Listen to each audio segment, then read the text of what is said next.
Hello friend, जैसा कि हम बोले थे कि करेंट अफेयर्स का मैराथन का वीडियो लेकर के आएंगे। तो करेंट अफेयर्स का मैराथन का वीडियो है।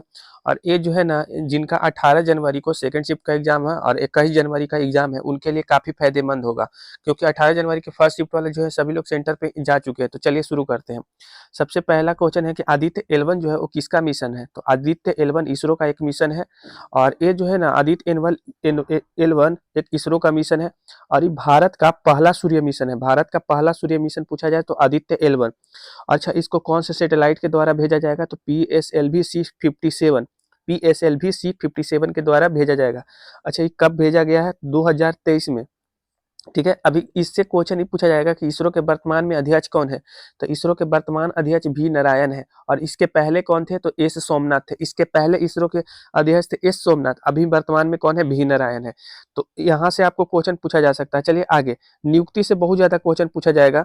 तो नियुक्ति में 90 नंबर के ग्रैंड मास्टर है, वो अभी वर्तमान में कौन है। और एक है 91 नंबर के ग्रैंड मास्टर। तो चलिए हम आपको सभी नंबर बताते हैं। जो 90 नंबर के जो ग्रैंड मास्टर हैं वो इलम पार्थी है। 90 नंबर के ग्रैंड मास्टर कौन है, इलम पार्थी। और 91 नंबर के जो ग्रैंड मास्टर हैं वो है बी एस राहुल। और कभी कभी आपसे पूछा जा सकता है, सब 2025 में बने। एक 88वां नंबर के भी ग्रैंड मास्टर इसी साल बने, जो कि दिव्या देशमुख है। और 89वां नंबर के भी ग्रैंड मास्टर इसी साल बने हैं, जिनका नाम है रोहित कृष्णा। तो आपसे पूछा जा सकता है। ऐसे हम बता दिए कि 90 नंबर के ग्रैंड मास्टर है इलम पार्थी और 91 नंबर के हैं बी एस राहुल। तो ये दोनों आप पढ़ लीजिएगा। इसके अलावा 88 89 भी इसी साल बने थे, इसलिए हम बताए हैं। इसके बाद जो 15वें नंबर के अभी उपराष्ट्रपति बने हैं वो कौन बने हैं। तो सीपी राधाकृष्णन बने हैं। इसके पहले कौन थे। तो जगदीप धनखड़ थे। और भारतीय मुक्केबाजी महासंघ के अध्यक्ष कौन है। तो अजय सिन्हा है। अजय सिंह है भारतीय मुक्केबाजी महासंघ के अध्यक्ष। बीसीसीआई के अध्यक्ष कौन है। मिथुन मनहास है। यहाँ से पूछा जा सकता है। बीसीसीआई के उपाध्यक्ष कौन है। तो राजीव शुक्ला। वही राजीव शुक्ला जो हर जगह उपस्थित होते हैं। तो बीसीसीआई के उपाध्यक्ष कौन है। तो राजीव शुक्ला है। अच्छा, बीसीसीआई के सचिव कौन है। तो देवजीत शौकिया है। बीसीसीआई के सचिव कौन है। देवजीत शौकिया। एनसीसी के हेड कौन है। वीरेंद्र वस्त। एनसीसी के हेड कौन है। वीरेंद्र वस्त। और अगर आईसीसी के हेड पूछा जाए तो जय शाह है। आईसीसी के हेड कौन है। जय शाह। यहाँ से एक क्वेश्चन जरूर देखेगा। एक है एनएसई। एनएसई के हेड कौन है। श्रीनिवास है। एनएसई के हेड कौन है। श्रीनिवास है। और मानव अधिकार के अध्यक्ष कौन है। तो वी आर सुब्रमण्यम है। यहाँ से आपको एक क्वेश्चन जरूर देखने को मिलेगा। आप स्क्रीनशॉट लेकर के एक रिवाइज कर लीजिएगा एक बार। एक पुस्तक है द कॉलेशन ईयर। तो द कॉलेशन ईयर जो पुस्तक है वो किनका है। तो प्रणब मुखर्जी का है। तो एक कॉलेशन ईयर पुस्तक है प्रणब मुखर्जी का। इसके अलावा कुछ और जो अपडेटेड 2025 का पुस्तक है ये हम बताते हैं। जैसे चुनौतियां मुझे पसंद है, एक किसका पुस्तक है। तो सुदेश धनखड़ का। जगदीप धनखड़ नहीं, सुदेश धनखड़। चुनौतियां मुझे पसंद है किसका पुस्तक है। तो सुदेश धनखड़ का पुस्तक है। अगला एक क्वेश्चन है कि क्रिकेटरी लाइफ एंड मोर किसका पुस्तक है। तो शिखर धवन का है। क्रिकेटरी लाइफ एंड मोर किसका पुस्तक है। शिखर धवन का एक पुस्तक है। और विंग्स ऑफ वैलोर किसका पुस्तक है। तो स्वप्निल पांडे का एक पुस्तक है। विंग्स ऑफ वैलोर किसका पुस्तक है। स्वप्निल पांडे का है। और मोदी मिशन जो है वो किसका पुस्तक है। तो यहाँ पे नीचे आपको दिखाई दे रहा होगा विरजिश देसाई। विरजिश देसाई यही इन्हीं का ही पुस्तक है। तो साथियों, यहाँ से पुस्तक वाला भी क्वेश्चन एक जरूर आपको एग्जाम में दिख जाएगा। तो चलिए यहाँ से इसको आप स्क्रीनशॉट ले लीजिएगा। चुनौतियां मुझे पसंद है सुदेश धनखड़ का पुस्तक है। क्रिकेटरी life and more Shikhar Dhawan का पुस्तक है। Wings of valour Swapnil Pandey का पुस्तक है। और मोदी मिशन वीर जीस देसाई का पुस्तक है। देखिए हम थोड़ा जल्दी जल्दी इसलिए कर रहे हैं क्योंकि ये रिवीजन वाला वीडियो है।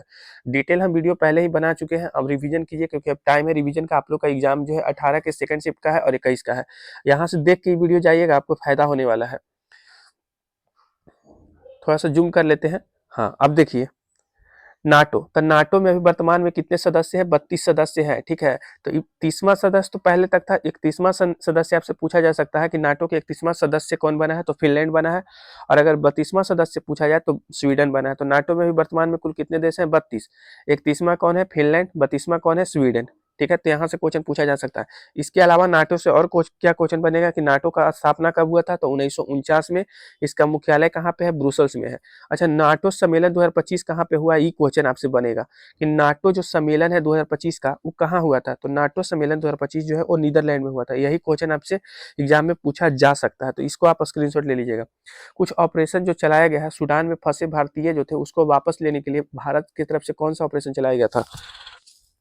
जो सूडान में फंसे भारतीय हैं उनको वापस लाने के लिए कौन सा ऑपरेशन चलाया गया है। तो ऑपरेशन कावेरी। अच्छा, ऑपरेशन देवी शक्ति किस लिए चलाया गया? तो अफगानिस्तान में जो फंसे भारतीय थे उनको वापस लाने के लिए ऑपरेशन देवी शक्ति चलाया गया था। ऑपरेशन गंगा यूक्रेन में फंसे भारतीयों को वापस लाने के लिए, ऑपरेशन गंगा यूक्रेन में जो फंसे भारतीय थे ना उनको वापस लाने के लिए ऑपरेशन गंगा चलाया गया था। अच्छा, ये ऑपरेशन दोस्त तुर्की और सीरिया के से संबंधित है। अच्छा, ऑपरेशन सिंधु ईरान से संबंधित है। ऑपरेशन सिंदूर पाक से संबंधित है, पाकिस्तान से। ऑपरेशन मेघदूत सियाचिन से संबंधित है। ऑपरेशन ब्रह्मा म्यांमार से संबंधित है। तो यहाँ से आपको कोई ना कोई एक ऑपरेशन देखने को मिल सकता है। ऑपरेशन कावेरी सूडान में फंसे भारतीयों को वापस लाने के लिए। ऑपरेशन देवी शक्ति अफगानिस्तान में फंसे भारतीयों को वापस लाने के लिए। ऑपरेशन गंगा यूक्रेन में फंसे भारतीयों को वापस लाने के लिए। ऑपरेशन दोस्त तुर्की और सीरिया से संबंधित है। ऑपरेशन सिंधु ईरान से संबंधित है। ऑपरेशन सिंदूर पाकिस्तान से जो पहलगाम हमला हुआ था उसके बाद बदले में किया गया था। मेघदूत सियाचिन से संबंधित है और ब्रह्मा म्यांमार से संबंधित है। ठीक है, चलिए नेक्स्ट पेज में छोड़ दीजिए, इससे आपको क्वेश्चन नहीं पूछा जाएगा, बट पुराने संसद का नाम संविधान संसद पड़ गया है, यही एगो क्वेश्चन इससे बनता है। आगे के पेज में हम चल रहे हैं। ठीक है, वीडियो कैसा लग रहा है आप लोग कमेंट करके जरूर बताइएगा। चलिए, ऑपरेशन जो ये मोथा चक्रवात है ना, ये मोथा चक्रवात इस सबसे पहले तो कहाँ आया था? तो मोथा चक्रवात बंगाल की खाड़ी में आया था।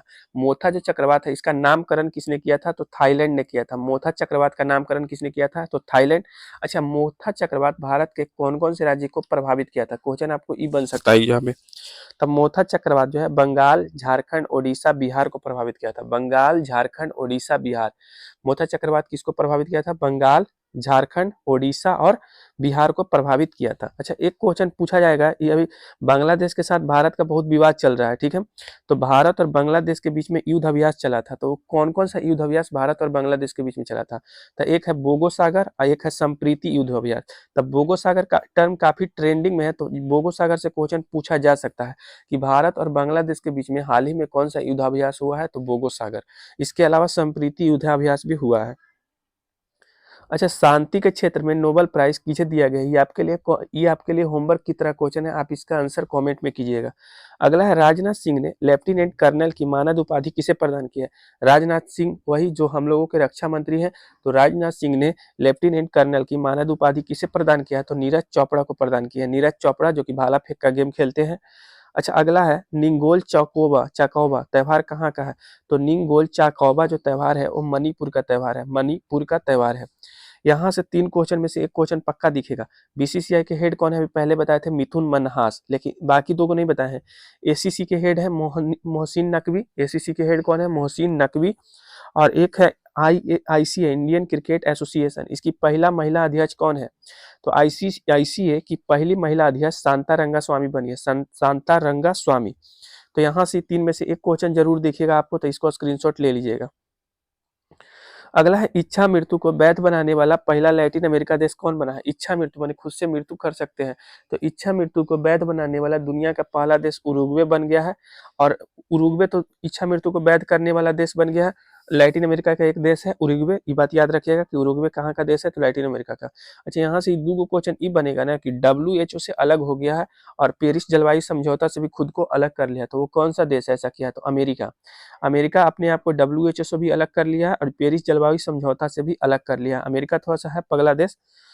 IUCN का 90 नंबर का जो सदस्य देश बना है वो कौन बना है? IUCN एक संगठन है, इसका 90 नंबर का जो सदस्य देश है वो तुवालू बना है। कौन बना है? तुवालू। अच्छा, जीमेक्स युद्ध अभ्यास किसके बीच का है? तो जे से जापान, आई से इंडिया। तो जो जीमेक्स युद्ध अभ्यास है वो जापान और इंडिया के बीच में होने वाला एक युद्ध अभ्यास है। चलिए आगे चलते हैं इस पेज में। जैसे कुछ सेतु ब्रिज है, सेतु ब्रिज 2025 का है। जैसे आर्क ब्रिज कहाँ पे स्थापित किया गया? तो जम्मू कश्मीर में। और चिनाब ब्रिज भी कहाँ पे? तो जम्मू कश्मीर में। तो जम्मू कश्मीर में 2 ब्रिज, आर्क ब्रिज और चिनाब ब्रिज। आर्क ब्रिज और चिनाब ब्रिज कहाँ पे स्थापित किया गया है? तो जम्मू कश्मीर में। एक अलावा सुदर्शन ब्रिज, तो सुदर्शन ब्रिज गुजरात में। अब महाराष्ट्र में 2 ब्रिज, सिंदूर ब्रिज और अटल ब्रिज। सिंदूर और अटल दोनों ब्रिज कहाँ पे स्थापित किया गया है? तो महाराष्ट्र में। और ग्लास और वर्टिकल ब्रिज तमिलनाडु में। ग्लास और वर्टिकल ब्रिज कहाँ पे स्थापित किया गया है? तो तमिलनाडु में। तो यहाँ से एक क्वेश्चन दिखेगा क्योंकि बहुत ट्रेंडिंग ये वाला चैप्टर, ये वाला टॉपिक चल रहा है कि ब्रिज से बहुत ज्यादा क्वेश्चन पूछा जा रहा है। स्क्रीनशॉट लेके पढ़िए। आगे है क्वाड। तो क्वाड में कुल कितने देश शामिल है? 4 देश। कौन कौन? America, Australia, Japan, Bharat. Quad में कौन कौन देश शामिल है? America, Australia, Japan, Bharat. America, Australia, Japan, Bharat. Quad के 4 देश हैं। क्वाड 2025 का अध्यक्षता कौन संभाला है? तो अपना देश भारत। अच्छा, इस क्वाड के 4 देश होते हैं ना, 4 देशों के बीच में एक युद्ध अभ्यास होता है। इस युद्धाभ्यास का नाम कौन-सी है? तो मालाबार युद्ध अभ्यास है। क्वाड देशों के बीच में होने वाला युद्धाभ्यास कौन सा है? तो मालाबार युद्ध अभ्यास है। तो यहाँ से क्वेश्चन दिख सकता है।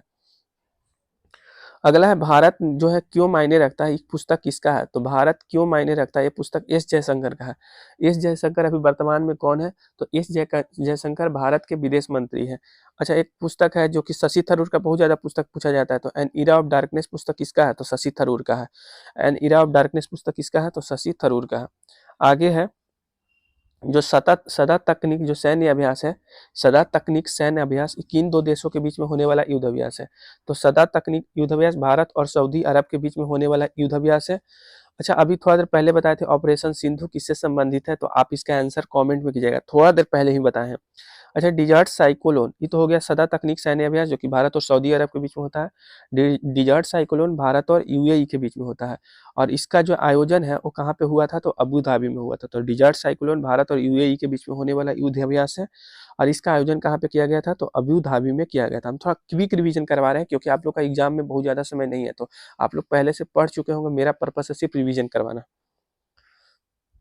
आगे है बिहार के, तो बिहार विधानसभा के जो 18वें अध्यक्ष चुने गए हैं वो कौन है? तो प्रेम कुमार है, और नीतीश कुमार 10वें जो है सीएम बने हैं। अभी वर्तमान में डिप्टी सीएम पूछा जा सकता है बिहार का, तो बिहार का डिप्टी सीएम दो गो है, एक है सम्राट चौधरी और एक है विजय सिन्हा। इसके अलावा कुछ नए नए जो मंत्री बने हैं बिहार में, वो मंत्री से भी क्वेश्चन पूछा जा सकता है। स्टेट आइकॉन किसे नियुक्त किया गया है? तो नीतू चंद्रा को नियुक्त किया गया है। बिहार के जो इलेक्शन कमीशन है ना, वो बिहार के लिए बिहार का स्टेट आइकॉन किसे चूज किया है? तो नीतू चंद्रा को चूज किया है।